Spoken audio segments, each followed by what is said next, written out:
Dingana voalohany amin'ny fandraisan'ny olom-pirenena anjara amin'ny raharaham-pifidianana ny fisoratana anarana ao amin'ny lisitry ny mpifidy. Izany indray no loha-hevitra atolotra antsika mpanaraka ny fandaharana olom-pirenena ho anio. Miaraba toko lafinaritra tokovavy. Andao ary anjo ny fandaharana e! Efa nambara ombieny teto amin'ny fandaharana fa zo sy adidy ny fandraisantsika olom-pirenena anjara amin'ny raharaham-pirenena, isan'izany ny raharaham-pifidianana. Endriny maro no ahafahana maneho izany fandraisana anjara izany, ohatra ny fandehanana mifidy, ny firitsahana ho fidiana, ny fandraisana andraikitra amin'ny fanaraha-mason'ny fifidianana, ny firitsahana ho mpikambana eny anivon'ireny birao-pifidianana ireny sy ny sisa. Fa izay tena ho resantsika anio dia ny fisoratana anarana ao amin'ny lisitry ny mpifidy. Nahoana moa isika no mila misoratra anarana ao amin'ny lisitry ny mpifidy? Tokony ho izy zany ny propagande dia fanehoana programme an'asa. Ny programme an'asa no fifanarahana ataon'ny platsako fidiana sy ny mpifidy. Dia ny mpifidy mampindrana fahefana amin'ny alalan'ny fifidianana. Dia ny mampindrana fahefana rehetrarehetra tompoko dia mananjo anara-maso ny fampiasanao ny fahefana izay niraminao rehefa avy eo. Zo ny olona angatahanao fahefana zany manara-maso anao zany. Tsy ny olona manome asa anao akory dia hoe manao izay tianao ataonao, fa ny olona rehefa manome asa dia manara-maso ny asa ataonao ary manao tombana ny asa ataonao.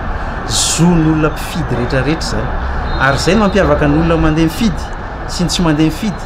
Ny olona mandeha mifidy dia mananjo tanteraka aneho hevitra amin'ny izay fanapahan-kevitra raisin'ny olona nampindrana ny fahefana.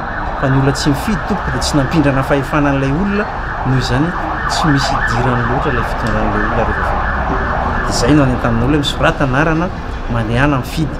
Satria rehefa misoratra anarana ianao dia manana safidy afaka mirotsaka ho fidiana ianao raha ohatra ka voasoratra anarana. Izay koa ny tadidio fa adin'ny olona matetika hoe ny olona voasoratra anarana anaty lisitry mpifidy ihany no afaka mirotsaka ho fidiana ihany koa. Fa ianao raha vao tsy voasoratra sady tsy afaka milatsaka no tsy afaka mifidy. Dingana fototra ary mifampiankina tanteraka amin'ny maha-mpifidy ny fisoratana anarana ao amin'ny lisitry ny mpifidy. Isan'ireo fepetra takiana ihany koa izany rehefa andeha hifidy. Raha tsorina dia hoe tsy azo dinganina ny fisoratana anarana ao amin'ny lisitry ny mpifidy rehefa anefa ny adidy maha-mpifidy ka andatsabato isika. Tsy afaka misaraka velively ny zo maha-mpifidy sy ny zo maha ao anaty lisitry ny mpifidy. Mazava tsara araka izany fa tsy afaka mifidy ny olom-pirenena iray raha tsy misoratra ao amin'ny lisitry ny mpifidy ny anarany. Mbola ao anatin'ny vanim-potoana omena lalàna hisoratana anarana ao amin'ny lisitry ny mpifidy isika amin'izao fotoana izao, amin'ny alalan'ny fanavaozana tanteraka ny lisitry ny mpifidy. Ireo olom-pirenena mbola tsy voaisa nandritra ny fitsidihana tokantrano dia mbola afaka misoratra anarana eny amin'ny roapokotany hatramin'ny 1.30 Mey ho avy izao, ampidirana ny anaran'izy ireo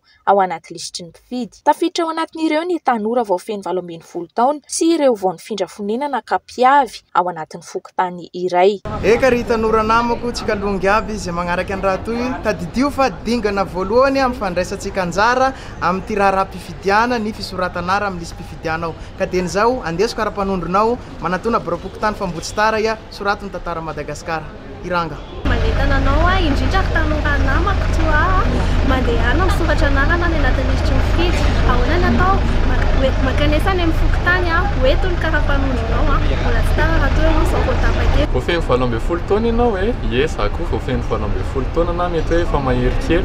Dia amin'ity taona ity misy fifidianana eto amin'ny tany sy ny firenena.